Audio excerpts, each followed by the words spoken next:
You're listening to the Uplevel Your Online Business Show, where wealth is empowering, purpose is crucial, and high vibes are non-negotiable. And now, here's your host, certified business coach and practical woo strategist, Sara J Loureiro.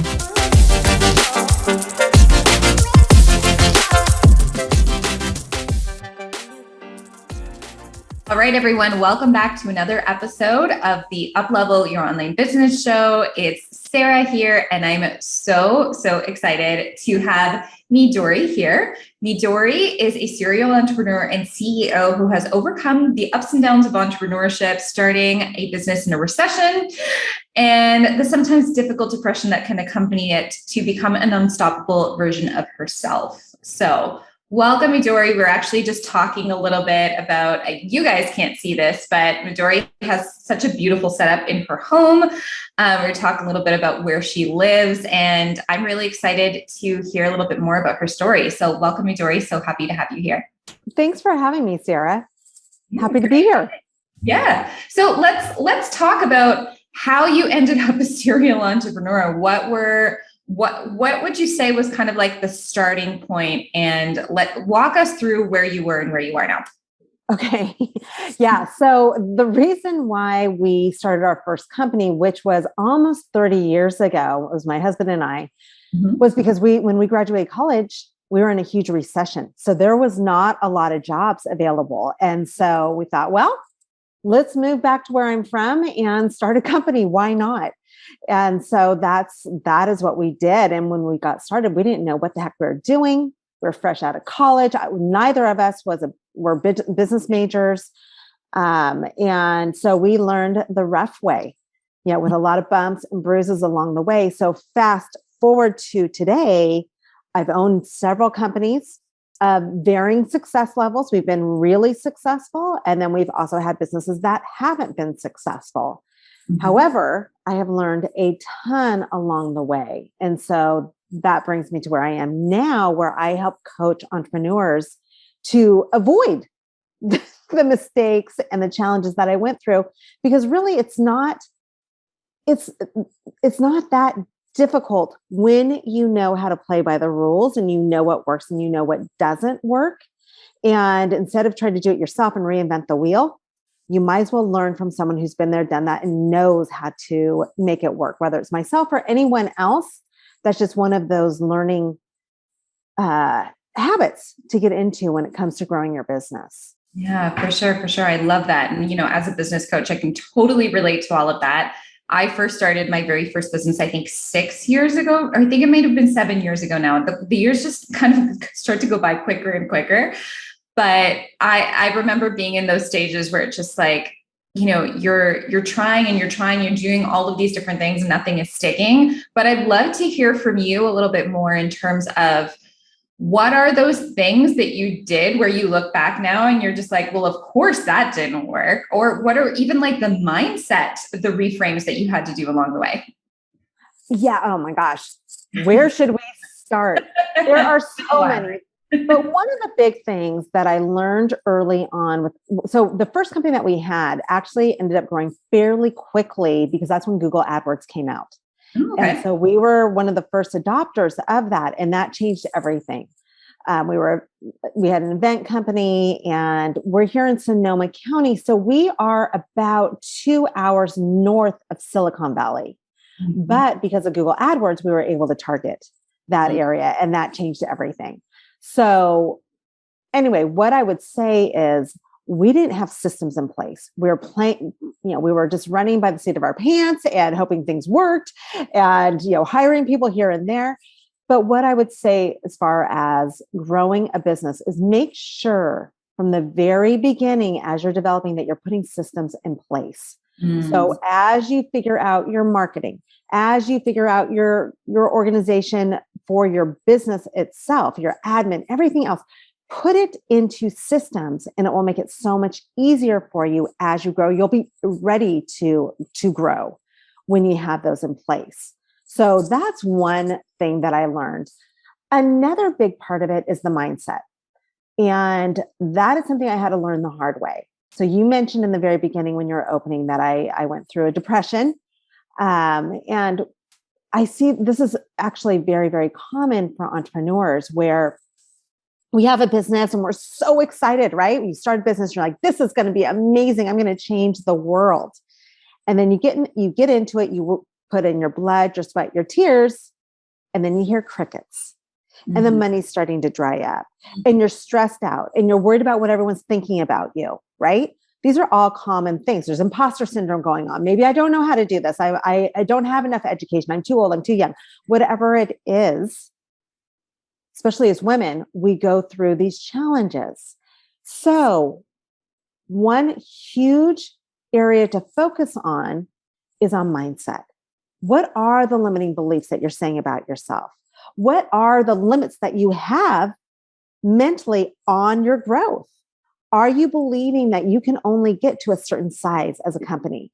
Or are you really thinking, yeah, I can go for it. I can make my company however big I want. Are you truly believing that? And are you finding that you're actually sabotaging your success unconsciously? It's something I see all the time with business women. In fact, I'll tell you one story, Sarah.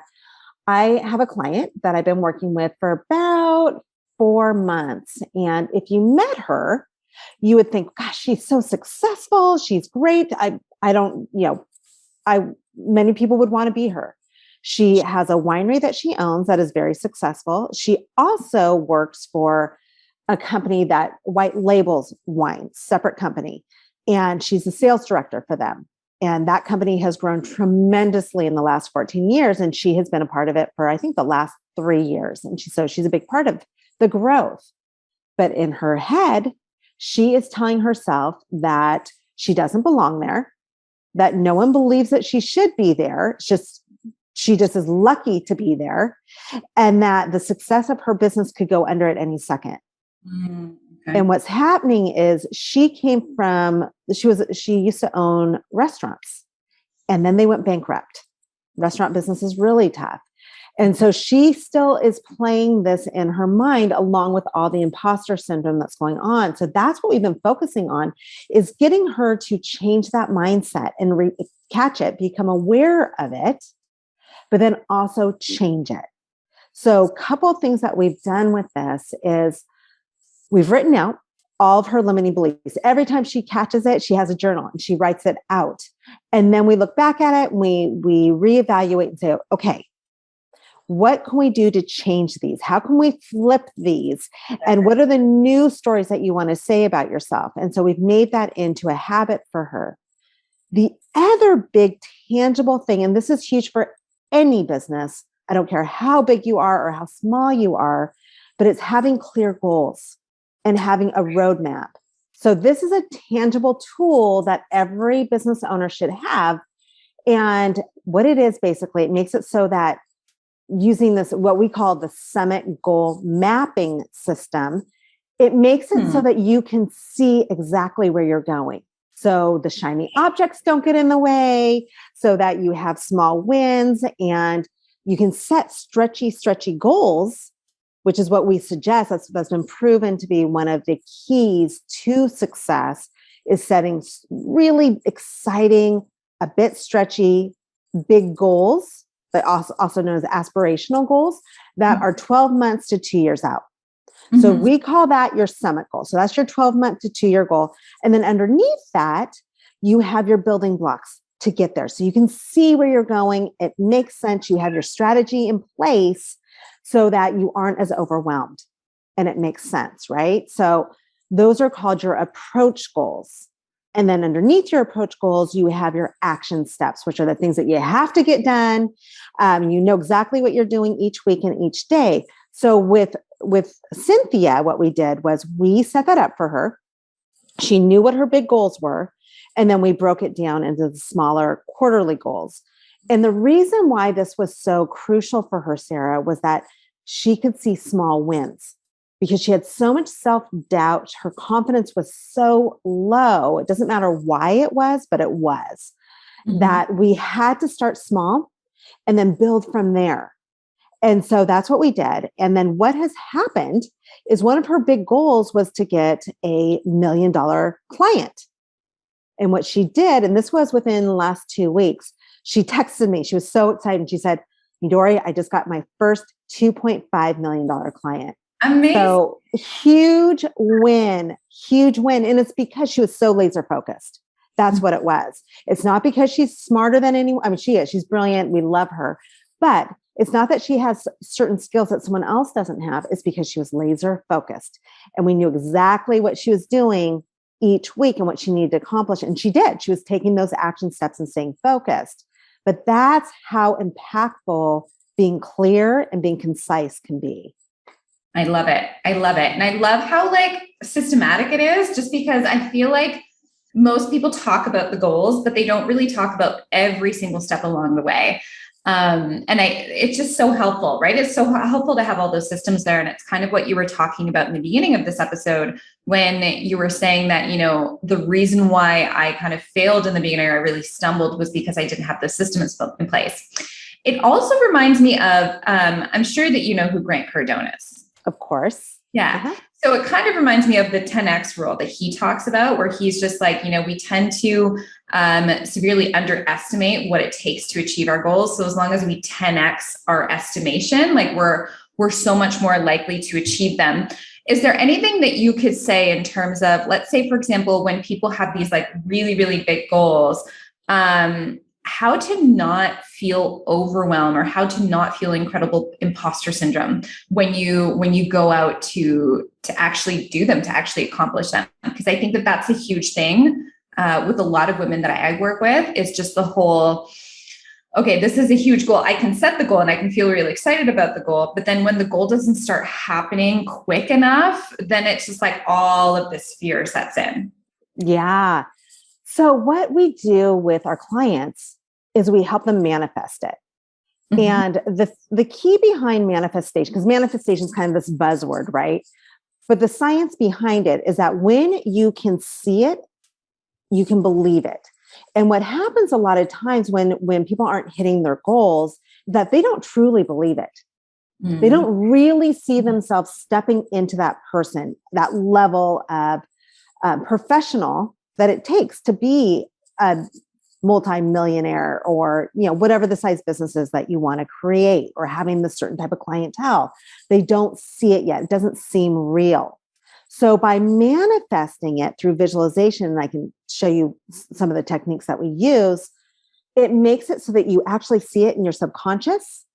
And then as you do it more and more and more, it becomes more real.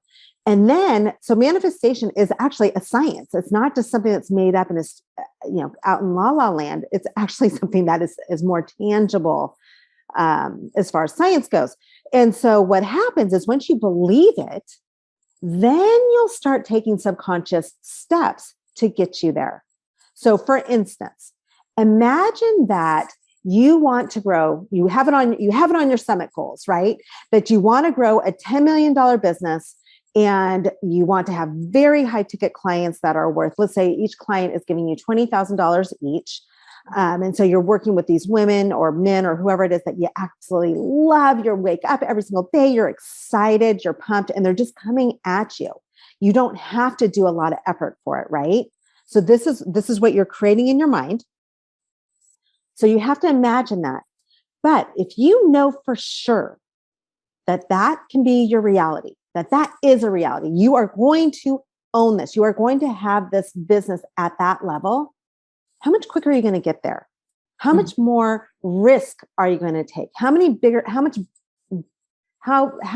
are your steps going to be to get you there? Because you know it's going to happen, right? Mm-hmm. That's the power of manifestation. I think it's so beautiful. It's so beautiful. And what I love too is because I love teaching about both manifestation, the energetics, the mindset work, but then also the strategy. And what I would even say here as well is, let's put all of this into place. Let's do the manifestations, but also hire someone who knows to get you to where you want to go too, right? Because I think that that's so important. And it's like you said, you've had so many businesses, you've had so much experience. And if someone wants to get to the 10 million mark, right, you're going to want to hire someone who's either been there or help someone else get there, because you want to make sure that someone else also knows just how much you need to stretch in order to make that happen. And I think that especially with these big lofty goals, it's it's just so beneficial to have someone who understands that stretch. And, not all business coaches, not all entrepreneurs, not all people who are working in the business consulting space really fully understand that. And it's so helpful to be like, okay, here are your systems and here are the surefire systems. And as long as we do these within the specific steps like you were talking about, and then also infuse that with the manifestation work, it's just like, it creates that faith and that conviction as well, that in turn it works internally as well as externally. 100%. And then also, if you are a person who you haven't even made your first $50,000 yet, right? But you want to get to the stage where you're making multi-millions of dollars, the business person that you are at $50,000 is going to be much different than the business person that you are at the multi-million. It has to change. And with that, you have to have the right coach who can help you get there. Mm-hmm. And so that's what it takes to really make that happen. And so along the lines of what you were just talking about, that's where the coach comes in. And then the manifestation goes along with that. But if you have the right guide there for you, that really makes a profound difference. Beautiful. Yes. Yes. And so what would you recommend for someone, let's say, for example, someone who's at the 50K mark, maybe they're listening to this episode right now, maybe they're at their 50K, maybe they're making 6 figures and they're 9 to 5 ready. But they have the big vision of the 10 million, let's say, for example. What would you recommend in terms of the goal process, in terms of the summit goals and things, for them to not really feel overwhelmed with it? Like, would you recommend, okay, well, first let's give you this goal and let's kind of work your way up? I'm super curious as to how would you just go about with that? Because I know that I have so many people in my community who are just like, I want to be a 7-figure entrepreneur. Just like, okay, but first we need to get you to the 10K a month mark, right? Like, let's up level your beliefs, but one by one, because sometimes it's just too much of a stretch.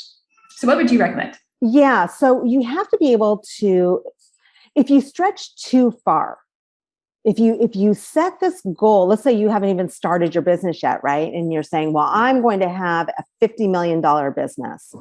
You're going to call BS on it. You're not going to believe that it's true, right?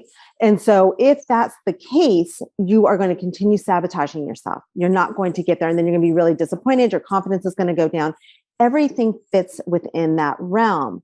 So in line with what you were talking about, Sarah, where you have these big goals, if you go from 50,000 to 50 million, it's too much of a stretch to get there. So in what we use, the summit goal system, you do it. The summit goal is only 12 months to 2 years out, right? So something that's stretchy, but not too far out. Then you get to that level. Then you set your next summit goal. It's always ongoing. If you want to say, my plan 10 years from now is to do X, Y, and Z, that's fine. But as far as a summit goal system goes, we do it from 12 months to 2 years out. Okay. And so that makes it less overwhelming, especially if you're a new entrepreneur, not someone who's owned multiple businesses that have been wildly successful. If you're a new entrepreneur, this is what's going to be the most tangible for you. It's what's going to keep you confident. It's what's going to help you get that momentum to start hitting those goals that are exciting, but maybe a little bit more tangible at this moment. Yeah, I love that. And I think it's because, I don't know do you know your Myers-Briggs at all, your personality type? I do DISC. I know a little bit about Myers-Briggs. Okay. So I'm the ENFJ. And so basically what it means is extroverted, intuitive, feeler, and someone who loves planning and scheduling things. Just to give you an idea too, but I find that so many people that I work with and are even listening to this are like big picture thinkers, right? So we're always just like, this is the big grand picture that we really want. And it's so easy to get into that state of, I want this big thing that's over there, and having the details and having the small steps is just so, so helpful. And I think especially when we have that big, beautiful vision of just, so many people that I talk to are like, I want a TED Talk. I want to write a book, I want a team. I want all of these things. And if we go at it too quickly, or if we don't go at it in a smart way, like you're saying, right? We can get overwhelmed, overworked, and then also just feel like a massive failure, right? Because at the end of the day, it's just like, well, I don't have my TED Talk yet. But it's kind of like what you were saying, well, what is the 12-month goal? What is the 2-year goal? And let's start there, because maybe the TED Talk is a 5-year goal, right? And I think that oftentimes, Vishen Lakhiani says this too from Mind Valley, we often underestimate what we can do in 3 years and overestimate what we can do in 1. Mm-hmm. And I've loved that quote as well, just because it really helps to put things into perspective. It's just like, oh, well, it's not just me, right? Like this is a common human condition just feeling like you want to create everything all at once. But I think that what you're trying to say here is really just to put everything in nice, impactful steps for yourself to make it feel less overwhelming. 100%. Yeah, that is it. Another way to think of it with what you were talking about, so many of us entrepreneurs are visionaries, right? We have these big ideas, we get excited. And that's one of the problems that we have, is that we go after shiny objects because we're like, but wait, we can do this now. And I think it'd be great for me to start a podcast and write a book and do this and do it all at once, right? And then we're a massive failure. So this brings us to a book that is really, really helpful when you're planning out your business. It's called Traction by Gino Wickman. I'm not sure if you're familiar with that. I don't know that book, but I feel like now I want to read it. Yeah, well, here's the concept for small businesses to think about, especially if you are a visionary. If you really want to grow fast and you want to get to these higher levels, you need an integrator. That's what you need, right? So it's the same kind of concept. So getting back to what we've been talking about, the summit goals. So it's important to see where you're going and the action steps to get there, because along the way, you're going to know what you're going to need. Mm-hmm. Meaning that when you get to a certain level, let's say you start at Q1, quarter 1, and then by Q3, you're humming along, you have momentum, you're bringing in more clients. Now it's time to hire someone, right? And so by knowing what your skill sets are, like what you talked about, the Myers-Briggs, you know what your zone of genius is. You know what you're naturally good at, but chances are, because you know your Myers-Briggs, you also know what you kind of stink at, right? What your weaknesses are. We have to know that as entrepreneurs. We cannot be blind to that. It's key. So when you're hiring your first person, who probably will be an admin, someone to take care of the things that you don't really want to, but need to get done, you need to find someone who has those, that can serve as the integrator or can help with the weaknesses that you have. And so that's why it's so important to have a clear strategy in place. I love it. And I think this conversation just feels so grounding, right? I feel like for anyone who just feels really overwhelmed in their business, or anyone who's just like, I have all these lofty goals, where do I begin? This is going to be a really, really great episode for them, because you're grounding everything down and you're just like, everything is achievable. We just need to take the steps to do it. Is there anything else that you want to say about your goal system, or anything else that you'd want to share with everyone who's listening? Yeah. So to go into something, here's the key with what you just talked about, with being overwhelmed, wanting all these amazing things. When you set your summit goals, the less is more. So no more than 3. Ooh, and what I recommend to my clients, remember, the summit goals are 12 months to 2 years. What I recommend to my clients is 1 big business goal and then 1 personal goal. Because for us business owners, it's all intertwined, right? Our personal and our business, all intertwined. So that, and then when it comes down to your approach goals, no more than 5 per quarter, and they have to be in alignment with your summit goals. If they're not, they have to go on the back burner. Makes sense. So just kind of using that as a checking system. Yeah. It's like way of life, right? And the way that you do one thing is the way that you do everything. And so if you can master some stuff in your life, it's always going to bleed into your business stuff as well. That's right. Yes. Beautiful. All right. Well, thank you so much for being here, Midori. It's been really, really great. Where can everyone find you? What do you currently have going on? Yeah. Thanks for asking.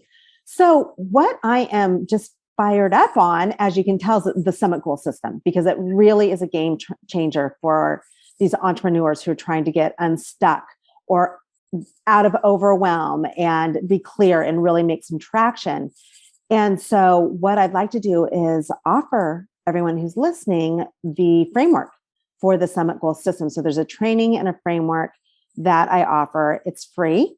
It's my gift. And all you have to do is go to fueltofiregroups.com/goals, and you can get it right there. Beautiful. All right. So we will put that in the show notes as well. But I'm really excited about this episode and how it's going to be received. So thank you so much for being here, Midori. Thanks for having me, Sarah. Thanks for listening to the Uplevel Your Online Business Show. If you enjoy our show and would like the show notes and free goodies about how to grow your online coaching business, head over to sarajloureiro.com for more information. We hope you'll tune in next time.